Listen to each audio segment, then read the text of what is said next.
Hit it. Woo! Oh, whoa, whoa, whoa. 2018, people.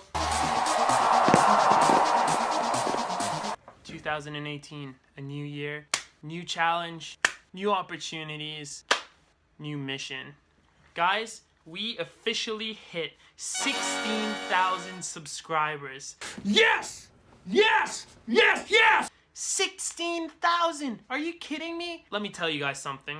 Reptiliatus, aka Dion, 10 years ago, would never have seen this coming. Hey everybody, how's it going? So today I'm going to show you guys how to keep Indian walking sticks. And also I'd like to give a shout out to Jacob Hooper. Thanks very much for becoming my first subscriber. Yeah, he really never would have seen this coming. Guys, I can't thank you enough. We did this. This isn't just me.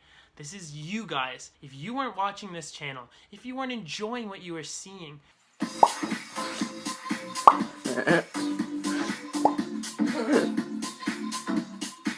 we would never have gotten this far.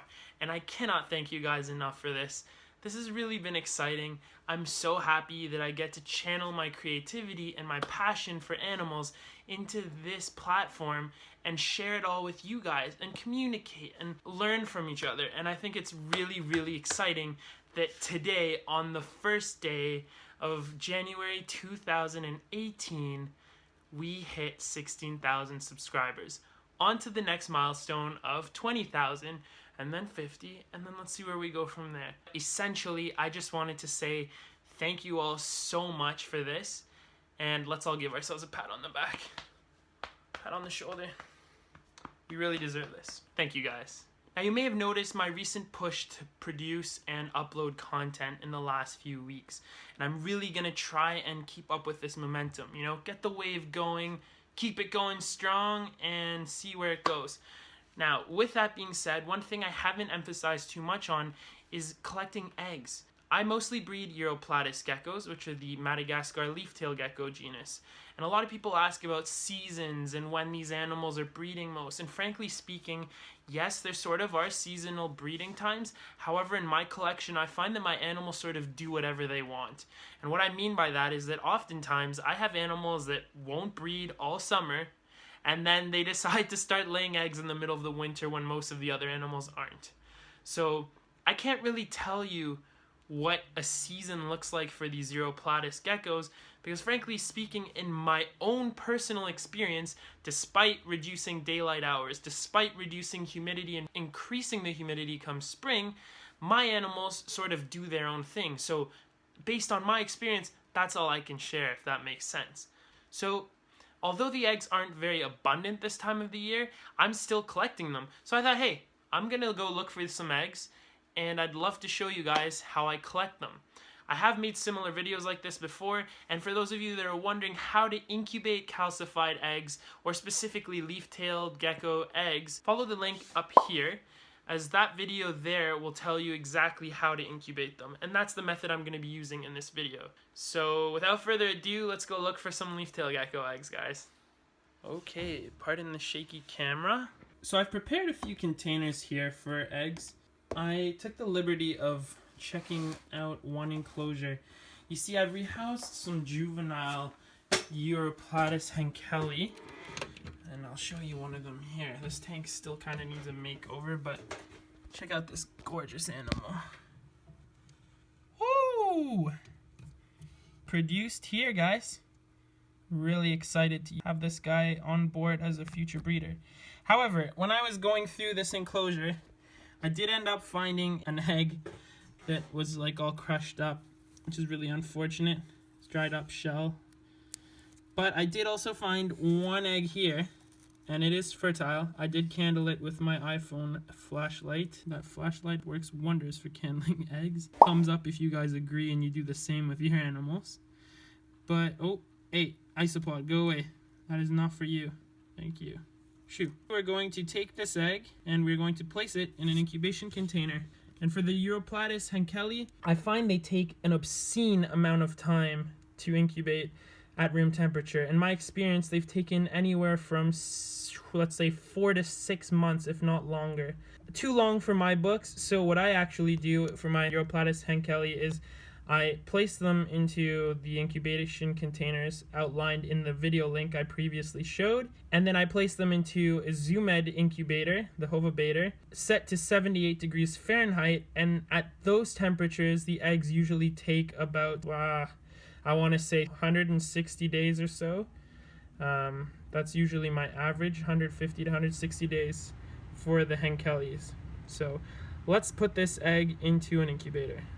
So I've got my container here, and we have, as you know, the perlite that is wet with a bit of moss, and then a separate container with dry perlite and a dent here to sit the egg in. So it gets the 100% ambient humidity while remaining physically dry, which is what we want. So you just want to make sure that there's enough perlite and such in here that it's not going to be shaking around and moving.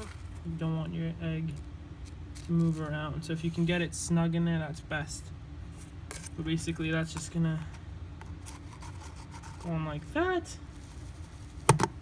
And we're gonna put the egg in the incubator. So let's go ahead and do that now. So here's the incubator.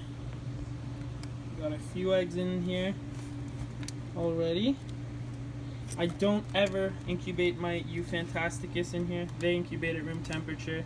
This 78 Fahrenheit, frankly, would be okay, but I find that that's even too hot for them. So they just incubate on a shelf at room temperature. We have some Hierodura picta, the panther geckos in here. A bunch of them have been hatching. Here's another Leachianus egg and one Henkelli egg that's due to hatch soon. And I'll certainly show you guys that when it does hatch.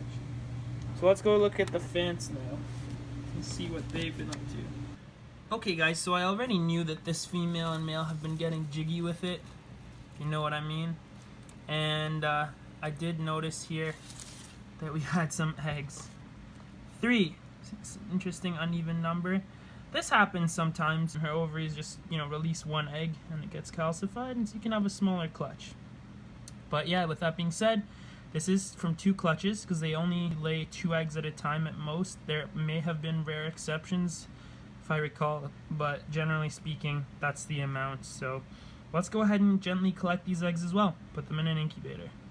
And here we have the proud father. I'm not sure where the mom is right now, but he's a pretty nice looking Fant. Sorry, buddy. Carry on with your snoozing. He has some really cool marks too. Really interesting. It's funny, I never saw it this way until my mother pointed it out while she was visiting. Those black dots make the animal look like it's just hollow, like you can see through it. I don't know why I never saw it like that. Like, you look at that and it looks like it's just a chewed up leaf, when I always looked at it as a Dalmatian spot. If you're looking at it from this angle, it just looks like you're seeing through to the other side, right? So, very cool adaptation. So yeah, let's collect those eggs now. Generally with Fant eggs, I like to make a few indents like this. Sit the eggs in. So I just use a small little shish kebab stick, and that should do it. So we'll just place the eggs in like that, and should be good from there. Let's put the eggs in. Almost forgot, we need 3 holes, not 2. Okay. Almost forgot, we need 3 holes, not 2. So, there, that should do it. Alrighty, there we go. For the sake of making things move fast, I went through all the enclosures already and I know which females have laid eggs, so I'm not really surprised by these. But I was before I filmed. Also, sorry about all the feces. Cleaning day is coming up here, so it is a little dirty right now. But yeah, I was checking here and I almost didn't notice this egg. We have 1 egg down in that corner, if you see it, right in there. So I'm gonna try and get to it. We'll see how that goes. This ficus root is like growing over this piece of... She really chose a great spot. Ah, there you are, egg. I'm gonna get you. You can't get away. I'm gonna get you, my precious. So that egg was a major pain in my bottom to get because it was quite small. Must kind of be like a end of season egg that I didn't find. Actually, you know, it's funny, I handled this egg and it looks like it's pretty dark, ready to hatch soon. I'm glad I found it before the parents did. That would not be good. But yeah, it kind of looks like an end of season egg, very tiny, so I'm hoping the baby will hatch out strong enough to survive. Hope for the best. I don't know where the mums are at every time, but I guess they're really good at hiding, so here's the proud father of that egg. Just wanted to show you guys. He's really cool. So anyway, we'll let him go do his thing.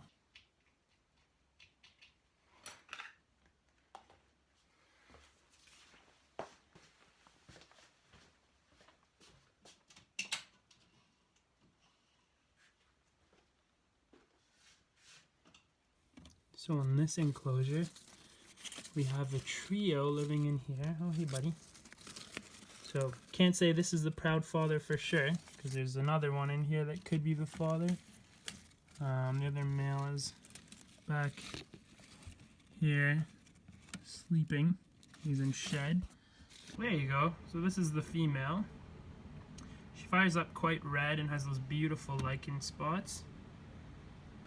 Anyway, so I found the eggs. Oh, excuse me, mister.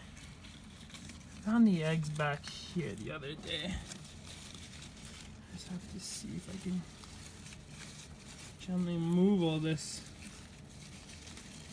They really know how to pick their spots. That's for sure. Okay, okay. Ta-da! Some pearly whites. I'm gonna gently take these out and collect them. Hopefully she'll give us more eggs soon too.